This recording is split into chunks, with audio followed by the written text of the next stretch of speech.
One of only two non-Muppet movies directed by Jim Henson, The Dark Crystal famously got mixed reviews from critics at the time of its release, but later on was reevaluated and seen in a more positive light, especially when it came to its intricate puppets, set designs, world building, mythology, and themes. And today, I'd like to go over one theme that I believe to exist in this movie that almost nobody ever talks about. Now, obviously, I will only be talking about the movie itself in this video, though some material made outside of it will be considered, but definitely not anything from the Netflix TV show. Nothing established there will be brought up in this video.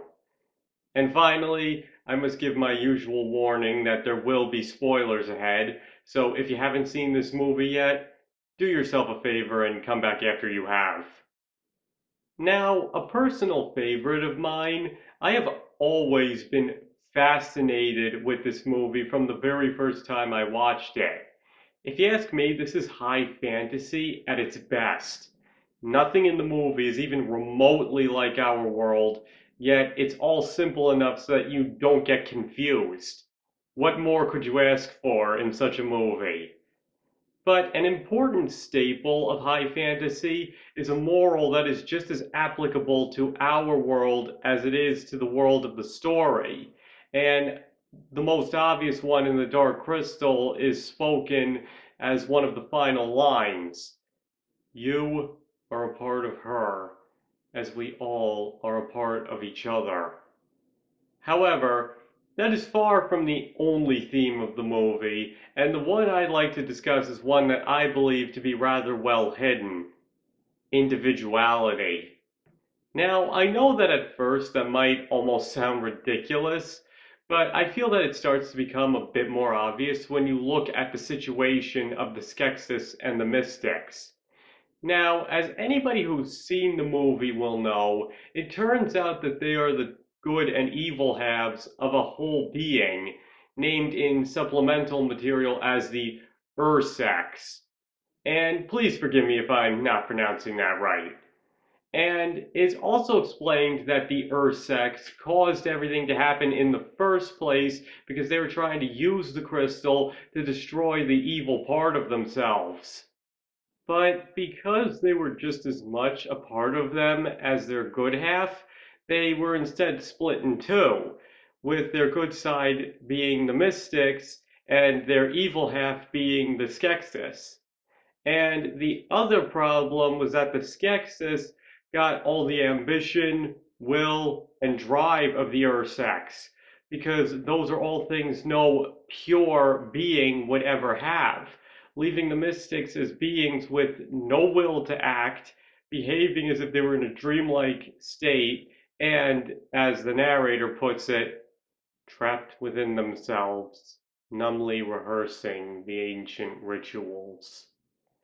Now, given all of this information, as well as how the Ursex behave at the end of the movie after becoming whole again, it can be assumed that they were, for all intents and purposes, good beings, and maybe even on a higher moral playing field than other beings such as us. So it can then be surmised that when the split between the good and evil halves happened, most of the Ursex traits and maybe even personalities were preserved within the Mystics. In other words, the Mystics essentially were the Ursex, but without any drive, will to act, and with only a fraction of their powers. So by splitting themselves apart, the Ursex basically robbed themselves of their individuality because they no longer had the will to do anything except survive. And yes, I do understand that there are some aspects to the Mystics that are exclusive to them, but on the whole, I'm saying that they're basically the Ursex in a self-made prison, unable to feel anything but the most basic of emotions, and with no way to express them. And all they can do is just stand around, knowing what their other halves are doing, but without the will or ability to stop them. and their only salvation is the healing of the crystal so that they may go back to their old selves.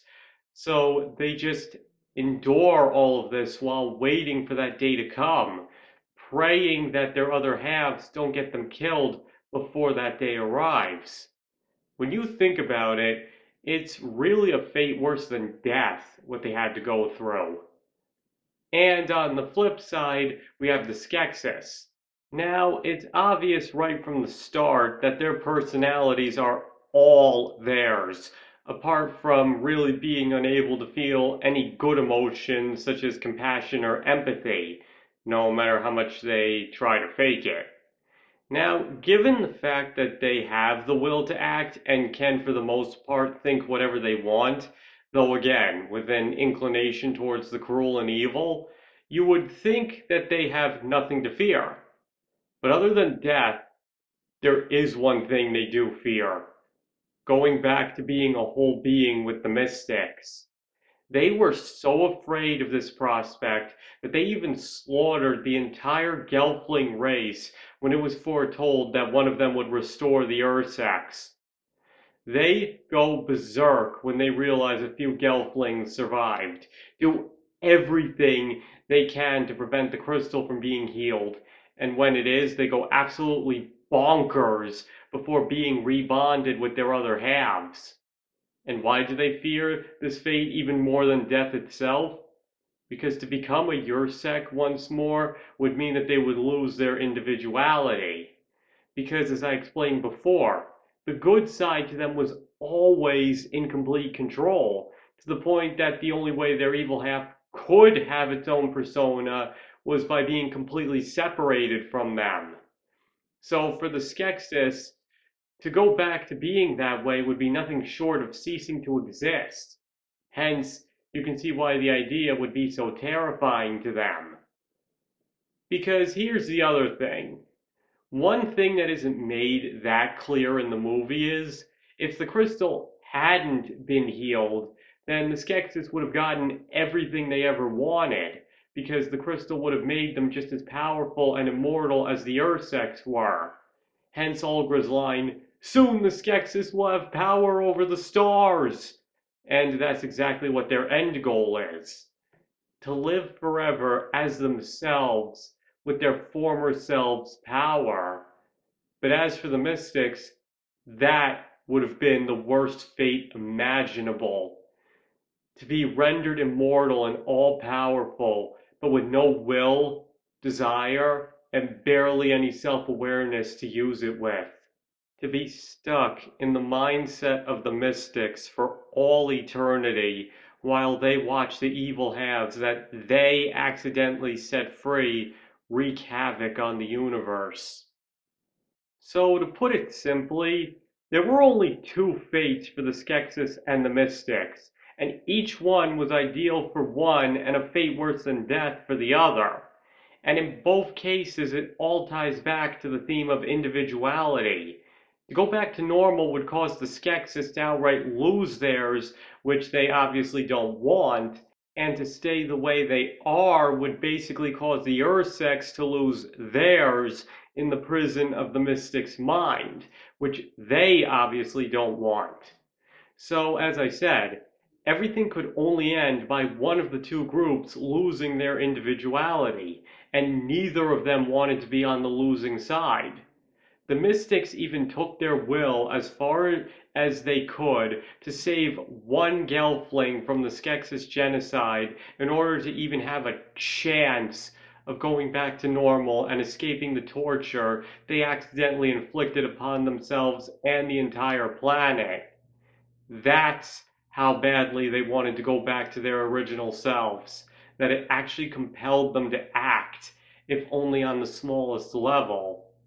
And as for the Skeksis, they feared going back to their original selves so much that they committed complete genocide without a single regret if it meant they could stay the way they were.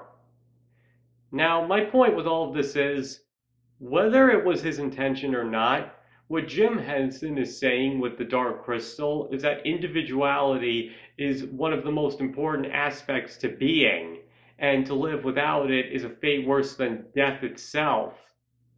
And this is very well shown by the lengths the Skeksis went to keep it and what the Mystics will do to reclaim it. And honestly, I think that's completely true. Our individuality is what makes us, well, us. If we didn't have our individuality, we would be no different than any other animal or plant or each other. And that's why lobotomies are, by today's standards, considered to be so horrible, because the person is still alive but has no personality or will to do anything. And in the movie, the Mystics are really only one step above that, hence their desire to return to normal. Now, if you ask me, this is one idea that is especially applicable to real life. Because even if we don't risk losing our individuality in a literal sense, there are still plenty of people out there who have tried to take away our individualism and turn us into sheep or mindless drones. And as this movie shows, that is such a horrible fate that death would almost be preferable to living like that. So while it may not be the main theme of the movie, or possibly even an intentional one, it's still one that is very applicable to the real world and can remind all of us that being an individual is just as important as being alive in the first place. Okay, I think that's everything I wanted to cover. So now I'd like to hear your thoughts. Do you think that the Dark Crystal has a prevalent theme of individuality hiding under all that rubber? Or do you believe I'm just reading way too much into this? Please feel free to tell me in the comments. And like always, you are free to disagree with me. I'm only trying to have a discussion here. And finally, thank you all for watching. I really appreciate all your support, and I hope to see you all next time.